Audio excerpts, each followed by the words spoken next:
Hearing করার পর আমার ডকুমেন্ট পোর্টালে আপলোড হলো কিনা এইআরও বা ইআরও সাহেবদের পোর্টাল থেকে, সেটা আমি কি করে বুঝবো? এই কোশ্চেনটা অনেকের মধ্যে আসছে, অনেকেই সেটা কমেন্ট করছেন, অনেকের মধ্যে এই কোয়ারি আসে। For kind information and public awareness, higher authority থেকে যেভাবে রিগোরাস মনিটরিং অ্যান্ড কমপ্লিট সার্ভাইলেন্সের মধ্যে রাখা হয়েছে, প্রত্যেকটা কেসকে যাতে সেই দিনই আপলোড হয় সেরকম নির্দেশ তো কমিশনের আছেই, প্লাস সেটা একটা হাই পাওয়ার টেকনিক্যাল টিম দিয়ে মনিটরিং করা হচ্ছে প্রত্যেকটা হায়ার অথরিটি থেকে। So there is a immense pressure to upload every document which, যেগুলো হিয়ারিং হয়ে যাচ্ছে সেগুলো সেই দিন বা তার যত তাড়াতাড়ি সম্ভব আপলোড করার জন্য একটা ইমেন্স প্রেসার রয়েছে। সো ফর কাইন্ড ইনফরমেশন, সব জায়গাতে একই রকমই ইনস্ট্রাকশন আছে। সো আশা করি আপনারা বুঝতে পারছেন এই বিষয়টা থেকে যে এটা আপলোড করাটা কতটা জরুরি। যতটা জরুরি আপনাদের কাছে, ঠিক ততটাই জরুরি যারা ইলেকশন অফিসিয়ালস কনসার্ন আপনার পার্টে আছে।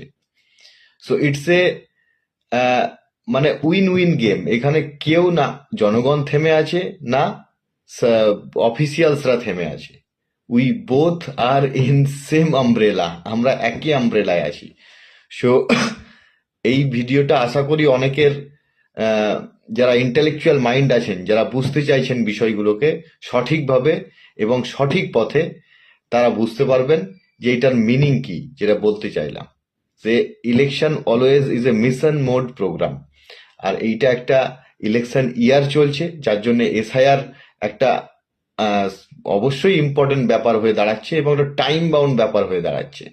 আর দ্বিতীয় আর একটা কোয়ারি সবাই বলছেন, যারা লজিক্যাল ডিসক্রিপেন্সিতে নাম ছিল না তাদের কি হিয়ারিং নোটিশ হতে পারে?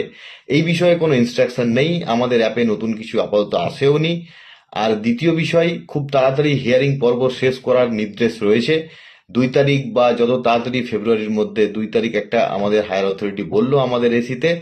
বাকিটা সেইভাবে ইনস্ট্রাকশন আছে যে যত তাড়াতাড়ি সম্ভব হিয়ারিং কমপ্লিট করতে হবে। আর লজিক্যাল ডিসক্রিপেন্সির hearing almost in the verge of completion, মানে প্রায় শেষের দিকে সব জায়গাতেই। তো আশা করি এটাও শেষ হয়ে যাবে, ভোটার লিস্টও পাবলিশড হবে। আশা করি সবাই ঠিকঠাক থাকবে। ঠিক আছে, এইখানে এই বিষয়ে আর বিশেষ কিছু বলতে চাইছি না, যেটাই বললাম আশা করি বুঝতে পেরেছেন। জনগণের স্বার্থে, for public interest, always any time for good reason, हम साथ साथ है, हम जरूर जीतेंगे।